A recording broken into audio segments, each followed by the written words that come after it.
Hey class, welcome to Chapter 9, Section 2, Expansion Westward. Before we expand westward though, let's talk about America and some early conflicts with foreign nations. As you know, George Washington challenged America, stay out of foreign conflicts. Jefferson becomes president and he reduces our military. However, while America is sailing in the Mediterranean Sea, right along this area, all through the Mediterranean Sea, we are faced with some challenges from foreign nations. Here we have along the coast of North Africa are the Barbary states. And the Barbary pirates are located here in the Barbary states, these North African Muslim nations. And these ships here represent America. And as the Americans are trading in the Mediterranean Sea, we are trying just to trade goods. But these Barbary pirates, symbolized by the skull and crossbow here, they are making us pay money, pay a tax. We call that a tribute, just to trade in this area. Well, Jefferson says, no way, we're not going to pay you money just so that we can trade in this area here. And so war breaks out between these nations. And America, who's not really ready to go to war, stands up for itself and ends up, again, holding its own against these nations in a real impressive way. Now, the best thing that comes out of this, though, is that America really gains respect from foreign nations. Other nations see that you can't just push around the Americans. They're going to stand up for themselves. So here, the Barbary pirates, we hold our ground against them. We give them a little bit of money, but a lot less than they wanted, and we're able to keep trading.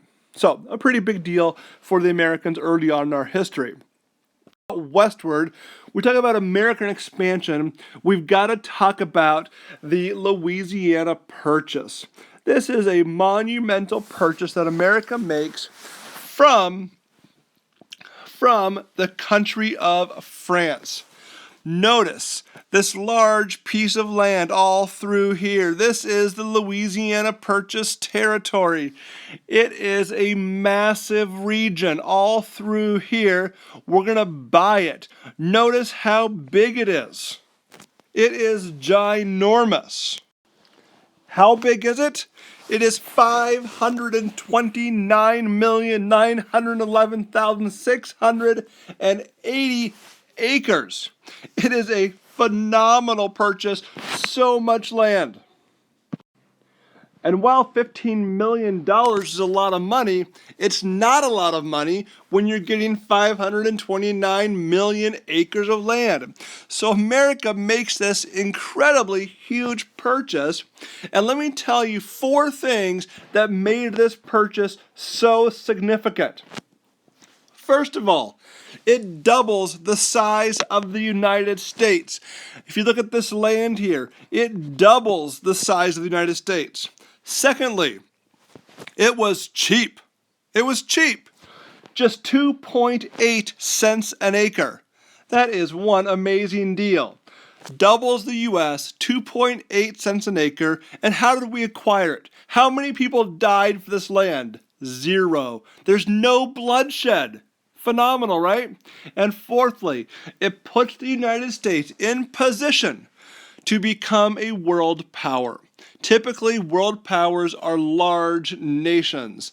It puts us in position to become a world power in the future. So Thomas Jefferson makes this purchase of the Louisiana Territory. And then he says, hey, I wonder what I bought. I want to get out there and I want to explore this land that I bought.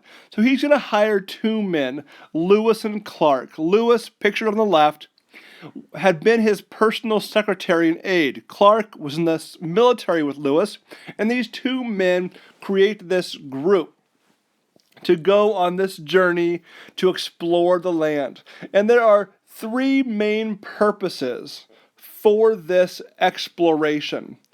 first of all is to discover, is there a water route that would go from the East Coast all the way to the West Coast? And in particular, they're hoping that they can go up the Mississippi River, catch the Missouri River, and hopefully will go all the way to the Pacific Ocean.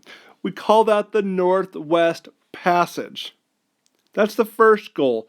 A second goal is while they're on their journey, they're going to discover and research the botany, the zoology, and the soil, the dirt of the land that they're going to. They want to see what's out there. They're going to send back animal specimens. They're going to send back pieces of the land and pieces of the dirt. And the third purpose is to see, do the British still have forts located in America? So 3 main goals, again, of the Lewis and Clark expedition is one, to find that Northwest Passage, that water route that would connect the East to the West. Secondly, to study the zoology, the botany, and the geology. And then thirdly, to identify, were there any British still out there? So these guys get going on their way. It's them and a team of about 20 people. In the very first winter, they're going to camp at Fort Mandan up in North Dakota today.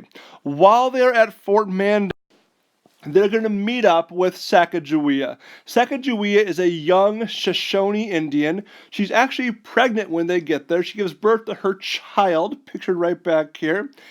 And Sacagawea, along with her husband, a man named Charbonneau. Charbonneau was a French trapper who married Sacagawea. She's like 15, 16 years old. And they ask, can she come with us? And Sacagawea is going to join them. She'll join them for the remainder of the journey and help them with making trails, talking to other Indian tribes, knowing what kinds of berries and fruits and nuts to eat. She's going to serve an invaluable role in this expedition, helping them make it all the way from Missouri to the Pacific Ocean. Unfortunately, they will discover there is no water route. There is no passageway between the Atlantic and the Pacific Ocean. The main obstacle is going to be the Rocky Mountains. They run, of course, north-south, cutting America in two. But she's a huge part of this Lewis and Clark expedition. And then one final thing I want to mention here about America and kind of their foreign involvement is a conflict between America and a key Indian nation led by Tecumseh, pictured here on the right. And he's just a name that's going to come up again. Make sure we get him. It's going to be the Battle of Tippecanoe. Tippecanoe is a river located in Indiana. And see right up here. And the main military leader for the Americans is William Henry Harrison. Another name we're going to see again. And Tecumseh's not going to get killed in this Battle of Tippecanoe. America's going to win. And going to kind of burn down the Indian nation there. But they will... Tecumseh will survive, puts William Henry Harrison on the map, and he's going to gain some fame from this, and will go on to greater fame in American history. So a lot going on, a couple conflicts with people, Battle of Tippecanoe, Battle of Tripoli, and the Louisiana Purchase, and then the Lewis and Clark expeditions. We go and explore this land.